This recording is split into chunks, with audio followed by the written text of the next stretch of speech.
CHS का result आ गया है। अब आपके मन में सवाल है कि रिजल्ट आने के बाद काउंसलिंग प्रोसेस क्या होता है, आखिर किसका एडमिशन होगा किसका नहीं होगा, और जब एडमिशन होगा तो क्या डॉक्यूमेंट्स लगेंगे।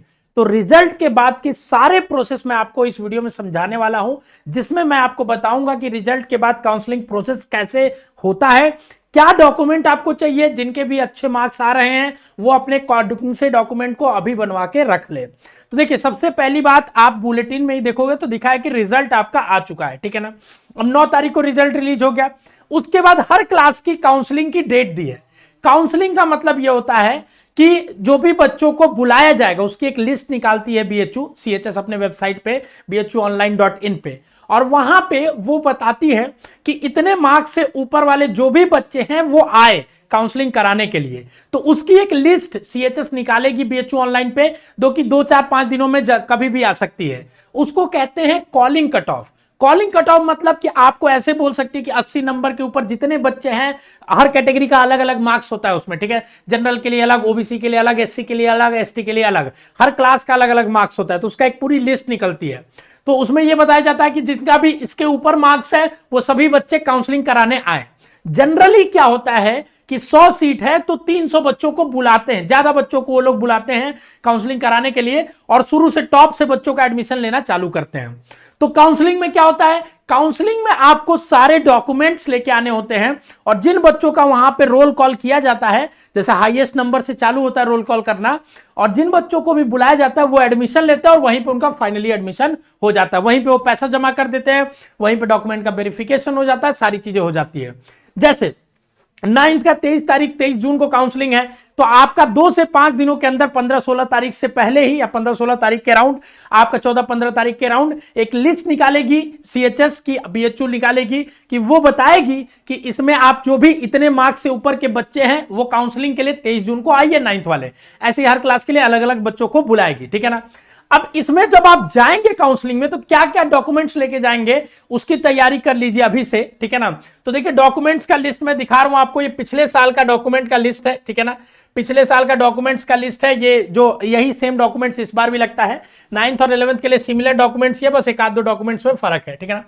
सबसे पहले तो देखिए, वहां टाइमिंग लिखी होती है कि 9 बजे जाना है, टाइमिंग लिखा है, तो 9 बजे आपका सुबह 9 बजे से काउंसलिंग चालू हो जाती है। तो आपको 9 बजे फिजिकली ऑफलाइन वे में काउंसलिंग होती है, आपको बनारस आना पड़ेगा। तो जो भी डेट्स है जिनके अच्छे मार्क्स आ रहे हैं, ठीक है ना, इन डेट्स पे अपनी टिकट पहले से ही करा लीजिए बनारस का, ठीक है ना, ताकि बनारस तो आपको आना ही है, ठीक है ना। अब मैंने जो कट ऑफ की डेट बताई है, जो भी कट ऑफ का रेंज लास्ट ईयर रहा उसके राउंड, अगर लास्ट ईयर के राउंड आपका कट ऑफ आ रहा है, मैंने पिछले वीडियोस में बताया, तो आप अपनी टिकट करा लीजिए, ठीक है। फिर वहां पे जब आएंगे तो सीएचएस बीएचयू बॉयज का बॉयज के अंदर होता है, गर्ल्स का गर्ल्स के अंदर होता है, दोनों स्कूल अलग अलग है, ठीक है। तो आप जाएंगे वहां पे, और वहां पे स्कूल के अंदर जाएंगे, वहां पे आपका काउंसलिंग चालू होगा, ठीक है। सबसे पहली चीज यह है कि जब आप वहां जाएंगे, ध्यान से सुनिएगा, तो आपको कम से कम, ध्यान से सुनिएगा, ठीक है ना, कम से कम 6,000 रुपए कैश लेके जाना होगा। फीस जनरली 3 से 5,000 के बीच में होती है, अलग अलग वेरी करती है कभी कभी, ठीक है। तो मैक्सिमम 6,000 रुपए आपका लगेगा, जो पूरे साल की फीस है वो एक ही बार में वहां जमा हो जाती है, वो आपको लेके जाना है, ठीक है ना।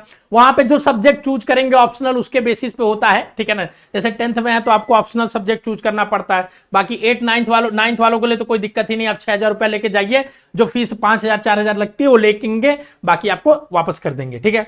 दूसरा, आपने जो फॉर्म भरा था, पहला डॉक्यूमेंट्स में चीज क्या हो गया, 6,000 रुपए कैश। दूसरी चीज, जो आपने सीएचएस का फॉर्म भरा था उसका पूरा प्रिंट आउट निकाल लीजिएगा। अगर नहीं होगा तो आप जाइए वेबसाइट पे, ठीक है ना, यहां पे इस पे क्लिक करिए और यहां साइन इन करिए, ठीक है। साइन इन करने के बाद यहां पे जैसे ही साइन इन करेंगे यहां पे, ठीक है ना, साइन इन करके वहां से प्रिंट भी कर सकते हैं, ठीक है ना। प्रिंट करने का मौका वहां से मिलता है, ठीक है। तो उसको आप प्रिंट कर लीजिए, ठीक है। 4 पासपोर्ट साइज फोटो चाहिए इसके साथ। 4 पासपोर्ट साइज फोटो क्यों चाहिए, जो आपने फॉर्म में भरा होगा एग्जैक्ट वही। कम से कम 8 लेके आप आइएगा, 4 इसमें लिखा है, ठीक है। उसके बाद अगर आप 9th की काउंसलिंग कराने चाह रहे हैं तो 8th का रिजल्ट और सर्टिफिकेट आपको चाहिए। और देखिए, हर डॉक्यूमेंट का कम से कम 2 फोटोकॉपी करा के रख लीजिएगा, एक ओरिजिनल 2 फोटोकॉपी करा के रखिएगा, ये मैंडेटरी है, ठीक है ना। तो अगर 11th का करा रहे हैं तो 10th का रिजल्ट आपको चाहिए और सर्टिफिकेट चाहिए, ठीक है ना। रिजल्ट और सर्टिफिकेट एक ही में होता है, उस पर लिखा होता है, ठीक है। कई स्कूल अलग अलग देते हैं तो आप अलग अलग भी ला सकते हैं, ठीक है। उसके बाद आपको डेट ऑफ बर्थ सर्टिफिकेट चाहिए, ठीक है ना। जिसमें आपका बर्थ का, डेट ऑफ बर्थ का कोई सर्टिफिकेट होना चाहिए, ठीक है, या आपका स्कूल का रिजल्ट होना चाहिए जिसके अंदर लिखा हो आपका डेट ऑफ बर्थ, स्कूल का रिजल्ट होना चाहिए, स्कूल का टीसी, कोई भी स्कूल का एक ऐसा डॉक्यूमेंट होना चाहिए जिसमें आपका डेट ऑफ बर्थ लिखा होना चाहिए, जो आपने फॉर्म में भरा है वही सेम, ठीक है ना।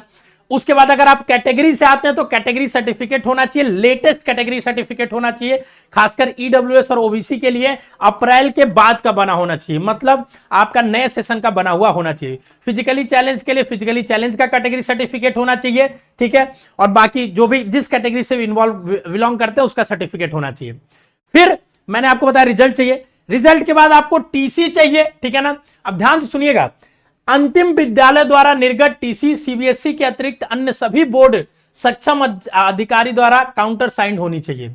अगर आप सीबीएसई बोर्ड से नहीं है, किसी और बोर्ड से हैं, तो आपको जाना है अपने स्कूल में, बोलना है इसको सक्षम अधिकारी से काउंटर साइन करा दीजिए, वही टीसी मान्य होगी, ठीक है ना। और अगर आपका मान लीजिए एडमिशन के समय टीसी नहीं है तो आपको 1 हफ्ते का मौका दिया जाता है टीसी और सीसी जमा करने के लिए, तो आप करा सकते हैं। तो टीसी अगर अभी नहीं भी मिल पा रहा है तो घबराइए नहीं, आपका एडमिशन उसके लिए नहीं रोका जाएगा, ठीक है ना।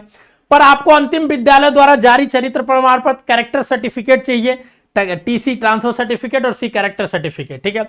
आपको आधार कार्ड अपना बच्चे का चाहिए, गार्जियन का भी आधार कार्ड चाहिए, वो भी लेके आइएगा, दोनों का ओरिजिनल और फोटोकॉपी दोनों, ठीक है ना। उसके बाद, ठीक है ना, प्रवेश के समय अभ्यर्थी उसका व्यवहार निर्धारित समय स्थान पर उपस्थिति समाप्त की जा जाएगी, ठीक है। उसके बाद आपको किसी तरीके का मेल आईडी, कुछ आपको लेटर नहीं जाएगा, आपको नोटिस देके खुद ही जाना है, ठीक है। और एक सबसे इंपॉर्टेंट चीज, आपको अपना पिन नंबर स्कूल से ले लेना है, और यूडाइस पोर्टल से जो मिलता है, जो कि आपकी टीसी में भी लिखा रहता है, अगर नहीं है तो यूडाइस नंबर और पिन नंबर जरूर ले लीजिए अपने स्कूल से जाके। तो सभी लोग जिनका भी मार्क्स आ रहा है, जो अपने आप को लग रहा है पिछले साल के कट ऑफ के रेंज में है, जाइए स्कूल से अपना पेन नंबर और यूडाइस नंबर जरूर पूछ के लेके आइए, ठीक है ना। टीसी नहीं भी लेंगे तो कोई दिक्कत नहीं है, और टीसी लेने की नीड भी नहीं है, क्योंकि आपका एडमिशन कंफर्म नहीं है, आपने टीसी वहां से कटवा लिया, फिर पता चला यहाँ एडमिशन नहीं हुआ तो दिक्कत हो जाएगी, इसीलिए टीसी की कोई मैंडेटरी भी नहीं है। तो ये सारे डॉक्यूमेंट है, ठीक है ना। आपको ये सारा डॉक्यूमेंट का लिस्ट है, जो ओरिजिनल देखिए पिछले साल का डॉक्यूमेंट है, जो काउंसलिंग में बुलाया गया था, और जब इस बार रिलीज होगा अभी कट ऑफ, तो उसमें भी डॉक्यूमेंट बताए जाएंगे, ठीक है। तो ये सारी चीजों को आपको ध्यान देना है, और डॉक्यूमेंट का आपको ये भर के लेके आने होंगे जब आपको काउंसलिंग कराने यहाँ आएंगे। हम और मेरी टीम वहां पे रहेंगे, हम लोग आपके पूरी गाइडेंस के लिए, जो भी बच्चे हमसे पढ़े हैं, गाइडेंस लिए हैं, उनको हम लोग वहां भी गाइड करेंगे आपको, ठीक है। तो चलिए, स्वस्थ रहिए, मस्त रहिए, खुश रहिए। आगे कौन से टॉपिक पे वीडियो चाहिए, और अगर आपके जानकारी में कोई भी सीएचएस 2026 की तैयारी कर रहा है, सैनिक स्कूल या जेएनवी की, तो उसको स्कूल शिक्षा ऐप डाउनलोड करने को जरूर सजेस्ट करिए, ताकि उसकी बेहतर तैयारी, बेहतर एजुकेशन और एक बेहतर फाउंडेशन उसकी स्ट्रांग हो पाए। All the best, love you बच्चों।